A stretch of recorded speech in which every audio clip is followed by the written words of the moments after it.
শ্রেণীর শিক্ষার্থী বন্ধুরা, তোমরা নিশ্চয়ই বুঝতেই পেরেছ আজ আমরা ইংলিশ ফার্স্ট পেপার সাবজেক্টের যে টপিকটি নিয়ে আলোচনা করব সেটা হচ্ছে রিঅ্যারেঞ্জ। তোমরা এর আগে একটি ক্লাসে হাফ ইয়ারলি এক্সামের সিলেবাস অনুযায়ী কিছু রিঅ্যারেঞ্জ করেছিলে। আজ আমরা ফাইনাল এক্সামের সিলেবাস অনুযায়ী আরও কিছু রিঅ্যারেঞ্জ করব। তোমরা একটু লেখাটায় খেয়াল করো। Rearrange the words in the appropriate order to make meaningful sentences. Make sure you put a capital letter at the beginning and full stop or question mark at the end of the sentence. শিক্ষার্থী বন্ধুরা, তোমরা তো জানোই যে rearrange অর্থ কী। Rearrange মানে হচ্ছে পুনরায় সাজানো। কয়েকটি এলোমেলো ওয়ার্ড দেওয়া থাকবে, সেগুলোকে আমরা সেন্টেন্সের স্ট্রাকচার অনুযায়ী সাজাবো যাতে সেন্টেন্সটি একটি অর্থপূর্ণ সেন্টেন্সে পরিণত হয়।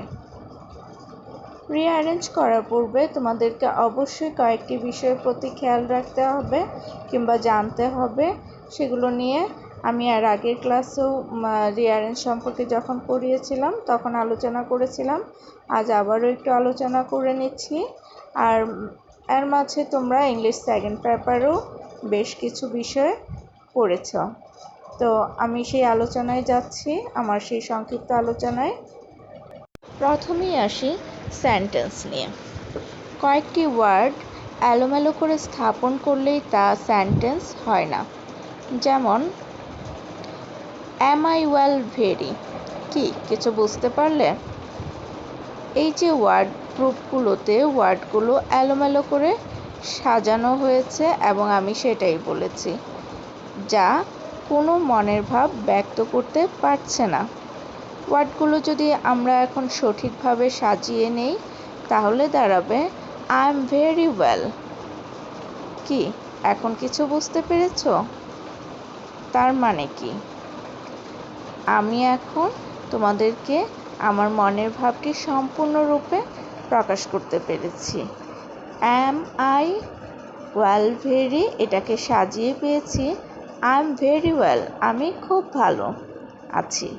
তাহলে শিক্ষার্থী বন্ধুরা, দুই বা ততোধিক ওয়ার্ডস একত্রে পাশাপাশি বসে অর্থপূর্ণ হয়ে মনের ভাবকে সম্পূর্ণরূপে ব্যক্ত করলে সেই শব্দগুচ্ছকে সেন্টেন্স বলে।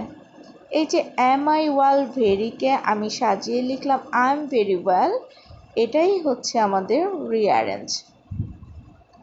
শিক্ষার্থী বন্ধুরা, তোমরা তো এখান থেকে সেন্টেন্স কি সেটা বুঝলে। আমরা আজকের রিঅ্যারেঞ্জের দুটি সেন্টেন্সের উপর করব। সেই সেন্টেন্সগুলো হচ্ছে অ্যাসার্টিভ সেন্টেন্স, আরেকটি হচ্ছে ইন্টারোগেটিভ সেন্টেন্স। আজ আমরা এই দুইটি সেন্টেন্সের উপরেই রিঅ্যারেঞ্জ করব। এর আগেও তোমরা করেছিলে। তোমরা যাতে রিঅ্যারেঞ্জের সময় সেন্টেন্সটি অ্যাসার্টিভ নাকি ইন্টারোগেটিভ সেটা খুব সহজেই চিনতে পারো, তার জন্য আমি তোমাদেরকে একটা নিয়ম বলে দিচ্ছি। সেটা হচ্ছে তোমরা কিভাবে বুঝবে। যদি দেখো সেন্টেন্সের শেষে ফুল স্টপ আছে তাহলে বুঝবে সেটা অ্যাসার্টিভ সেন্টেন্স। আর যদি দেখো সেন্টেন্সের শেষে কোশ্চেন মার্ক আছে অর্থাৎ প্রশ্নবোধক চিহ্ন আছে তাহলে বুঝবে সেটা ইন্টারোগেটিভ সেন্টেন্স। তাহলে আমরা এই দুটি সেন্টেন্সের উপর আজ রিঅ্যারেঞ্জ করব। শিক্ষার্থী বন্ধুরা, তোমরা যেহেতু এখনও অনেক ছোট, মাত্র ক্লাস 3তে পড়ো, তাই আমি কঠিন কোনো নিয়মে যাচ্ছি না। যাতে সহজেই চিনতে পারো, বুঝতে পারো, সেই নিয়মগুলোই বলছি এবং সেভাবেই তোমাদেরকে আমি রিঅ্যারেঞ্জের সেন্টেন্সগুলো দিয়েছি। এই যে আমরা সেন্টেন্সের রিঅ্যারেঞ্জ করব অর্থাৎ ওয়ার্ডগুলোকে সাজাবো, তার জন্য আমাদেরকে অবশ্যই সাবজেক্ট, ভার্ব, অবজেক্ট সম্পর্কে ধারণা লাভ করতে হবে। আমি আশা করছি তোমরা এর আগে অবশ্যই ধারণা লাভ করেছ। আজ তবু আমি আরেকটু মনে করিয়ে দিতে চাচ্ছি। তার পূর্বে শিক্ষার্থীরা তোমরা একটু লেখাটায় খেয়াল করো। Make sure you put a capital letter at the beginning and full stop or question mark at the end of the sentence. শিক্ষার্থী বন্ধুরা, তোমরা যখন রিঅ্যারেঞ্জ করবে তখন অবশ্যই সেন্টেন্সের শুরুর যেই ওয়ার্ডটি থাকবে সেই ওয়ার্ডটির যেই ফার্স্ট লেটারটি সেটা অবশ্যই ক্যাপিটাল লেটারে লিখবে এবং সেন্টেন্সের শেষে যদি অ্যাসার্টিভ সেন্টেন্স হয় তাহলে ফুল স্টপ এবং যদি ইন্টারোগেটিভ সেন্টেন্স হয় তাহলে কোশ্চেন মার্ক দিবে। এই কাজগুলো অবশ্যই করতে হবে, না হলে আমাদের সেন্টেন্সটি সম্পূর্ণ হবে না এবং এতে করে সেন্টেন্সটি কোনো মার্কস তোমরা পাবে না। তাহলে তোমরা কি করবে, অবশ্যই সেন্টেন্সের শুরুর ওয়ার্ডের শুরুর লেটারটি ক্যাপিটালে লিখবে এবং সেন্টেন্সের শেষে ফুল স্টপ অথবা কোশ্চেন মার্ক যেটা হবে সেটা দিবে। আমরা তাহলে আবার একটু সেন্টেন্সে ফিরে আসি। সেন্টেন্সের যে অ্যাসার্টিভ সেন্টেন্সের কথা বলেছিলাম অর্থাৎ বিবৃতিমূলক বাক্য, এটা কি? এটা হচ্ছে যে সেন্টেন্স দ্বারা কোনো বিবৃতি প্রকাশ করা হয় তাকে অ্যাসার্টিভ সেন্টেন্স বলে। আমরা অ্যাসার্টিভ সেন্টেন্সে দুটি স্ট্রাকচারের মাধ্যমে রিঅ্যারেঞ্জ করব। ফার্স্ট স্ট্রাকচারটি হবে subject plus verb plus object. দ্বিতীয় স্ট্রাকচারটি হবে subject plus auxiliary verb plus principal verb, যেটাকে আমরা মেইন ভার্ব বা মূল ভার্ব বলে থাকি, প্লাস অবজেক্ট। দুইটি স্ট্রাকচারের মাধ্যমে তোমরা নিশ্চয়ই বুঝতেই পারছো যে আমাদেরকে অবশ্যই সাবজেক্ট, ভার্ব, ভার্বের যে অক্সিলারি ভার্ব, প্রিন্সিপাল ভার্ব আছে সেগুলো, অবজেক্ট, এগুলো অবশ্যই চিনতে হবে, তাই না? একটি ইংরেজি সেন্টেন্সের মধ্যে দুইটি অংশ থাকে, একটি হলো সাবজেক্ট, অপরটি হলো প্রেডিকেট। সাবজেক্ট হচ্ছে যার দ্বারা সেন্টেন্সের কাজটি সম্পন্ন হয় তাকে বলে সাবজেক্ট। আমরা যদি অন্যভাবে বলি তাহলে হবে সেন্টেন্সে যার সম্বন্ধে কিছু বলা হয় তাকে সাবজেক্ট বলে। যেমন I, he, she, my parents, my sister, my friend ইত্যাদি ইত্যাদি। এবার আসো আমরা একটু ভার্ব নিয়ে আলোচনা করি। তোমরা তো জানোই ভার্ব কাকে বলে, কোনো কাজ করাকে ভার্ব বলা হয়। যে ওয়ার্ড দ্বারা কর্তা কোনো কাজ করে তাকে ভার্ব বলে। আমাদের ভার্ব প্রধানত দুই প্রকার, তাই না? একটি হচ্ছে প্রিন্সিপাল ভার্ব আর একটি হচ্ছে অক্সিলারি ভার্ব। প্রিন্সিপাল ভার্ব যে সমস্ত ভার্ব অন্য ভার্বের সাহায্য ছাড়া সম্পূর্ণ অর্থ প্রকাশ করতে পারে তাদেরকে প্রিন্সিপাল ভার্ব বলে। যেমন শি কুকস রাইস, এটা হচ্ছে আমাদের একটি সেন্টেন্স, অ্যাসার্টিভ সেন্টেন্স। এখানে এই যে শি কুকস, কুকসের কুকটা হচ্ছে প্রিন্সিপাল ভার্ব। কুক ভার্বটি অন্য কোনো ভার্বের সাহায্য ছাড়া সম্পূর্ণ অর্থ প্রকাশ করছে, তাই কুক প্রিন্সিপাল ভার্ব। এখন আসি অক্সিলারি ভার্বের কথায়। যে সমস্ত ভার্বের নিজেদের কোনো অর্থ নেই কিন্তু প্রিন্সিপাল ভার্বের অর্থকে যথাযথভাবে প্রকাশ করতে সাহায্য করে তাদেরকে অক্সিলারি ভার্ব বলে। যেমন হি ইজ রিডিং নাও। আরেকটা বলি দে আর প্লেয়িং ফুটবল। এখানে ইজ এবং আর হলো অক্সিলারি ভার্ব যা রিড এবং প্লে এই দুটি ভার্বকে সম্পূর্ণ অর্থ প্রকাশ করতে সাহায্য করেছে। শিক্ষার্থী বন্ধুরা, আমাদের আরও বেশ কিছু অক্সিলারি ভার্ব আছে, সেগুলো হচ্ছে am, is, are, was, were, shall, will, should, would, can, could, may, might। সেন্টেন্সে অক্সিলারি ভার্ব থাকতেই হবে এমন কোনো কথা নেই, তবে সেন্টেন্সে প্রিন্সিপাল ভার্ব অবশ্যই থাকবে। আমরা যদি দেখি সেন্টেন্সের শুধুমাত্র প্রিন্সিপাল ভার্ব আছে, অক্সিলারি ভার্ব নেই, তাহলে মনে আছে কোন নিয়মটি করব? Subject plus verb plus object, এই নিয়মে রিঅ্যারেঞ্জ করব। আর যদি সেন্টেন্সে অক্সিলারি ভার্ব দেখি তবে দ্বিতীয় নিয়মটি অনুযায়ী রিঅ্যারেঞ্জ করব। নিয়মটি কি একটু আগে বলেছিলাম, আবারও বলছি। নিয়মটি হচ্ছে subject plus auxiliary verb plus principal verb plus object. তাহলে আমরা প্রথম নিয়মটির একটা উদাহরণ শুনে নিই। প্রথম নিয়মটি কি আরেকবার বলো দেখি। Subject plus verb plus object. তাহলে উদাহরণস্বরূপ আমরা বলতে পারি আই লিভ ইন ঢাকা। এখানে আইটি হচ্ছে সাবজেক্ট, লিভ হচ্ছে প্রিন্সিপাল ভার্ব এবং ইন ঢাকা এটা আমাদের অবজেক্ট। আর আমরা যদি এখন অক্সিলারি ভার্ব আছে এমন সেন্টেন্সের কথা বলি, তাহলে হবে Mitu does not go to school regularly.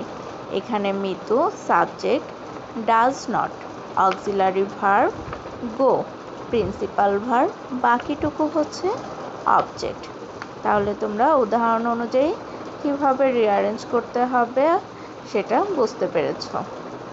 আমরা এখন তাহলে ইন্টারোগেটিভ সেন্টেন্স নিয়ে আলোচনা করব। যে সেন্টেন্স দ্বারা কোনো কিছু সম্পর্কে প্রশ্ন জিজ্ঞাসা করা হয় তাকে ইন্টারোগেটিভ সেন্টেন্স বলে। ইন্টারোগেটিভ সেন্টেন্স প্রধানত দুইভাবে শুরু হয়। একটি হচ্ছে অক্সিলারি ভার্ব দ্বারা, অপরটি হচ্ছে ইন্টারোগেটিভ প্রনাউন বা অ্যাডভার্ব দ্বারা। অক্সিলারি ভার্ব দ্বারা যদি শুরু করি তাহলে নিয়মটি দাঁড়াবে প্রথমেই আমরা অক্সিলারি ভার্ব লিখব, তারপর সাবজেক্ট, তারপর প্রিন্সিপাল ভার্ব, তারপরে অবজেক্ট লিখব। যেমন ওয়ার দে হ্যাপি দেয়ার। এখানে ওয়ার হচ্ছে auxiliary verb, they subject, happy principal verb, there object. তারপর এই সেন্টেন্সটির শেষে একটি কোশ্চেন মার্ক। অন্যটি হচ্ছে ইন্টারোগেটিভ প্রনাউন বা অ্যাডভার্ব দ্বারা। আমরা তাহলে ইন্টারোগেটিভ প্রনাউন কি সেটা জেনে নিই। যে প্রনাউন দ্বারা কোনো প্রশ্ন জিজ্ঞাসা করা হয় তাকে ইন্টারোগেটিভ প্রনাউন বলে। আরও স্পষ্ট করার জন্য বলা যায় pronoun who, whom, whose, what এবং হুইচ যখন কোনো প্রশ্ন করার কাজে ব্যবহৃত হয় তখন এদেরকে ইন্টারোগেটিভ প্রনাউন বলে। শিক্ষার্থী বন্ধুরা, আমরা তাহলে ইন্টারোগেটিভ প্রনাউন বা অ্যাডভার্ব দ্বারা যখন কোনো রিঅ্যারেঞ্জ করব সেটা কিভাবে করব, কোন নিয়মে করব, সেটা হচ্ছে নিয়মটি হচ্ছে প্রথমেই WH ওয়ার্ড যেগুলো আমি বললাম একটু আগে, হু, হুইচ, হোজ, হোয়াট, এগুলো শুরুতেই লিখতে হবে। তারপর অক্সিলারি ভার্ব লিখতে হবে, তারপর সাবজেক্ট, তারপরে প্রিন্সিপাল ভার্ব লিখবে এবং সবার শেষে অবজেক্ট লিখবে। উদাহরণস্বরূপ বলা যেতে পারে where have you come from. এখানে হোয়ার হচ্ছে কি WH word, have auxiliary verb, you subject, come principal verb, from object. সেন্টেন্সটি কি দাঁড়াচ্ছে where have you come from. সেন্টেন্সটির শেষে অবশ্যই একটি কোশ্চেন মার্ক দিতে হবে। শিক্ষার্থী বন্ধুরা, তোমরা যাতে রিঅ্যারেঞ্জগুলো খুব সহজেই এবং সঠিকভাবে লিখতে পারো এবং শিখতে পারো তার জন্য এই নিয়মগুলো সম্পর্কে আমি তোমাদের সাথে আলোচনা করলাম। তোমরা অবশ্যই এই নিয়মগুলো একটু মনে রাখবে এবং ভালোভাবে বাসায় প্র্যাকটিস করবে। তাহলে আমরা এখন রিঅ্যারেঞ্জে চলে যাচ্ছি। দেখো 1 আমরা যে কোশ্চেনটা থাকবে সেটা লিখে দিয়েছি। Arrange and rewrite the following words so that they make sense. 1 এক নাম্বারটি কি আছে দেখো, a, frogs, frog, full stop. এই যে দেখো সেন্টেন্সের শেষে ফুল স্টপ, তার মানে কি এটা আমাদের কোন সেন্টেন্স? Assertive sentence. আমাদেরকে অ্যান্সারেও অবশ্যই এই সেন্টেন্সটির শেষে ফুল স্টপ দিতে হবে। তাহলে আমরা এখান থেকে কিভাবে অ্যান্সার লিখব? অ্যান্সারটি হবে এ ফ্রগ ক্রোকস। এ ফ্রগ সাবজেক্ট এবং ক্রোকস এটা হচ্ছে ভার্ব। তাহলে 2 নাম্বার দেখো is, eating, the, cow, brush. Full stop. তার মানে কি, এটাও আমাদের একটা অ্যাসার্টিভ সেন্টেন্স। কেন? ওই যে সেন্টেন্সের শেষে ফুল স্টপ আছে তাই। তাহলে এটার অ্যান্সারটা কি হবে? The cow is eating grass. অ্যান্সারটি হবে the cow is eating grass. 3. The bigger frog grows. তাহলে অ্যান্সারটি হবে the frog grows bigger. 4. Dhaka the capital is Bangladesh of. তাহলে আমাদের অ্যান্সার কি দাঁড়াবে? Dhaka is the capital of Bangladesh. 5. They afraid are. তাহলে অ্যান্সার হবে they are afraid. 6. Your should keep you clean nails. Answer হবে you should keep your nails clean. 7. Friend is my Anik. Answer হবে Anik is my friend. 8. Happy is Fazal. তাহলে answer হবে Fazal is happy. 9. Also I vegetables like. তাহলে আমাদের অ্যান্সারটি কি হবে? I like vegetables also. 10. It morning Sunday is. তাহলে অ্যান্সার কি হবে? It is Sunday morning. শিক্ষার্থী বন্ধুরা, এই যে 1 থেকে 10 পর্যন্ত, অর্থাৎ এই যে 10টা সেন্টেন্স দেওয়া আছে, এই সেন্টেন্সগুলো সবগুলোই অ্যাসার্টিভ সেন্টেন্সে দেওয়া আছে। তোমাদেরকে বোঝার সুবিধার্থে আমি এভাবে দিয়েছি। এই প্রত্যেকটি সেন্টেন্সের শেষে কি হবে? একটি করে ফুল স্টপ হবে, কারণ এগুলো সবগুলোই হচ্ছে অ্যাসার্টিভ সেন্টেন্স। আমি যখন অ্যান্সারগুলো বলছিলাম সবগুলো শেষে ফুল স্টপটা আর বলা হয়নি, এখন বলে নিচ্ছি। এই সবগুলো সেন্টেন্সের শেষেই তোমরা ফুল স্টপ দিবে। আমি তোমাদেরকে আরও 5টি সেন্টেন্স দিয়েছি, সেই সেন্টেন্সগুলো হচ্ছে ইন্টারোগেটিভ সেন্টেন্স। দেখো, 11 are what doing you question mark. এই যে কোশ্চেন মার্ক, তাহলে আমাদেরকে কি ইন্টারোগেটিভ সেন্টেন্সে অ্যান্সার দিতে হবে, তাই না? আর ইন্টারোগেটিভ সেন্টেন্স করতে হলে 2টি নিয়ম ফলো করতে হবে, তোমাদের নিশ্চয়ই মনে আছে। তাহলে সেই নিয়ম অনুযায়ী আমাদের এই প্রথমটির কি অ্যান্সার হবে, অর্থাৎ এই যে 11 নাম্বার সেন্টেন্সটি আছে, এটাকে রিঅ্যারেঞ্জ করলে আমরা কি সেন্টেন্স পাবো? সেন্টেন্সটি কি হবে? সেন্টেন্সটি হবে what are you doing. Answer কি হচ্ছে তাহলে? হোয়াট আর ইউ ডুইং, এবং এই সেন্টেন্সের শেষে একটি কোশ্চেন মার্ক হবে। 12. You are free class in question mark. তাহলে আমরা অ্যান্সারে কি লিখব? আর ইউ ইন ক্লাস 3, এবং শেষে একটি কোশ্চেন মার্ক দেব। 13. Old how are you question mark. তাহলে আমরা অ্যান্সারে কি লিখব? How old are you. তাহলে এটার শেষেও একটা কোশ্চেন মার্ক দিতে হবে। 14. From where you are question mark. তাহলে অ্যান্সার কি হবে? Where are you from. এই সেন্টেন্সের শেষেও কোশ্চেন মার্ক দিবে। 15. It to is time the leave next question mark. তাহলে আমরা অ্যান্সারে কি লিখব? Is it time to leave the next question mark. শিক্ষার্থী বন্ধুরা, তোমাদের বোঝার সুবিধার্থে আমি এই সবগুলো রিঅ্যারেঞ্জের অ্যান্সারগুলোই লিখে দিয়েছি, তোমরা একটু অ্যান্সারগুলো মিলিয়ে নাও। অ্যান্সারগুলো দেখো তাহলে। 1. A frog croaks, full stop. 2. The cow is eating grass, full stop. 3. The frog grows bigger, full stop. 4. Dhaka is the capital of Bangladesh. Full stop. 5. They are afraid.